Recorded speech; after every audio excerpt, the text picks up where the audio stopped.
Pudding আমার খুব পছন্দের একটি ডেজার্ট। তো আমি আজকে একটি পুডিং তৈরি করলাম, আমার খেতে অনেক ইচ্ছে হলো। তো আমি এটি হাঁসের ডিম দিয়ে তৈরি করলাম, 2টি হাঁসের ডিম, তারপর 1 কাপ পরিমাণে দুধ, পরিমাণ মতো আমি আমার গুঁড়ো দুধ নিয়েছি, তারপর চিনিটাকে আমি গুঁড়ো করে নিয়েছি, সাথে 2টো এলাচ দিয়েছি, কারণ আমি ভ্যানিলা এসেন্স ইউজ করব না।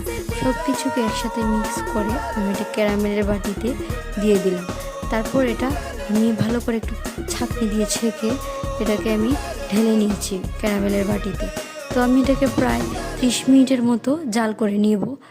ফ্রাই প্যানে আমি পানি দিয়ে বাটিটাকে বসিয়ে দিয়েছি। আমার পুডিংটা হয়ে গেছে, তো আমি এটাকে কেটে এখন পরিবেশন করব। ঘরে তৈরি করে কিন্তু সব কিছু খেতেই ভালো লাগে। তো পুডিংটা ঘরে তৈরি করে ফ্রিজে রেখে ঠান্ডা করে খেতে ভালোই লাগে। তো দেখুন কালারটা কত সুন্দর আসছে পুডিংয়ের। তো আমি এটাকে এখন পরিবেশন করব। দেখুন পিসটা কত সুন্দর আসছে, খেতেও কিন্তু ভালো হয়েছে।